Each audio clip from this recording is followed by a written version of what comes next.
গতকালকে শরবতি মহাব্বতের রেসিপি দেওয়ার পরে আপনাদের অনেক সাড়া পেয়েছি আর সেই জন্য এখন আরেকটা গরমে রিফ্রেশময় পুদিনা লেবুর শরবত রেসিপি শেয়ার করব। আশা করছি ভালো লাগবে। ভালো লাগলে অবশ্যই ভিডিওটা শেয়ার করে দিবেন। আসসালামু আলাইকুম। অলরেডি আমি একটা পরিষ্কার ডিশে 1/2 লিটার পানি নিয়ে এতে একটা লেবু আস্ত 4 টুকরা করে নিয়ে লেবুর রসগুলো ভালো করে চিপে নিয়েছি।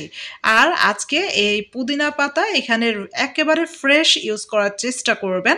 আর ফ্রেশ পুদিনা পাতাটাকে আমি ধুয়ে পানি ঝরিয়ে নিয়ে এরকম একটা পাত্রে নিয়ে হাত দিয়ে প্রথমে ভালো করে কচলে একটু নিলাম। এরপর একটা হামাল দিস্তার মাধ্যমে এই তো জাস্ট কয়েক সেকেন্ড এরকম থেতলে নিলেই একটা ম্যাশ তৈরি হয়ে যাবে পুদিনা পাতার। কোনো প্রকার ব্লেন্ডারের ঝামেলা ছাড়া খুবই ইজিলি এই হেলদি আর টেস্টি রিফ্রেশময় গরমে মনকে জুড়ানো এই পুদিনা পাতার শরবতটা আপনারা তৈরি করে ফেলতে পারেন। লেবু পুদিনা পাতার, কেউ মিন্ট লেমনেটও বলে থাকে। তো এই তো ম্যাশ করা হয়ে গিয়েছে পুদিনা পাতা। এখন পুদিনা পাতার সম্পূর্ণ ম্যাশটা আমি এই লেবুর পানিতে অ্যাড করে দিলাম। আর এখানে 2 চিমটি পরিমাণে লবণ অ্যাড করে দিলাম।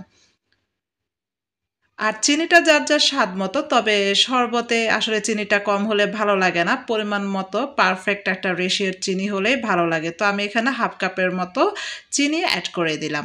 দিয়ে ভালো করে নেড়েচেড়ে মিলিয়ে নিচ্ছি।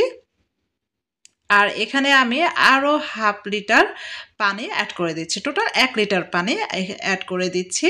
তো দিয়ে ভালো করে নেড়েচেড়ে চিনিটা গলিয়ে এরপর এখানে পরিবেশনের আগ মুহূর্তে এরকম ঠান্ডা ঠান্ডা বরফের স্লাইস আমি দিয়ে দিলাম।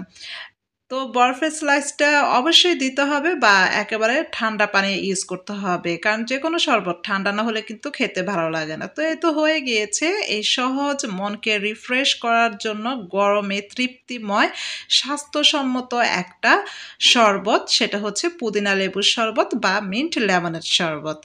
তো এরকম 1 গ্লাস মিন্ট লেমনের শরবত হলে আর কি বা লাগে বলেন তো। এই শরবতটা মন প্রাণ দুইটাকে একেবারে চাঙ্গা করে ফেলবে। আর এই তো আমি বিকালের দিকে কিছু রসমালাই তৈরি করে নিয়েছি। এখন রসমালাইগুলোকে দুধ জাল করতে দিয়েছি। সেই দুধটা যখন মানে বলক এসে যাবে তখন এক এক করে রসমালাইগুলো ছেড়ে দিচ্ছি। তো এরকম এক এক করে সবগুলো রসমালাই ছেড়ে দিচ্ছি। আর রসমালাইয়ের রেসিপিটা যদি লাগে সেক্ষেত্রে অবশ্যই কিন্তু কমেন্টস করবেন যে কার কার রসমালাই রেসিপিটা চাই।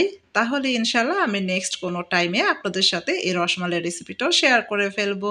তো আশা করছি আজকে এই ভিডিওটা ভালো লেগেছে। ভালো লাগলে অবশ্যই যারা আমার ফেসবুক থেকে দেখছেন ফেসবুকটাকে ফলো দিয়ে রাখবেন। আর যারা ইউটিউব চ্যানেল থেকে দেখছেন অবশ্যই আমার ইউটিউব চ্যানেলটাকে সাবস্ক্রাইব করে ফেলবেন। আজকে এই পর্যন্তই। সবাই খুব বেশি ভালো থাকবেন। আল্লাহ হাফিজ।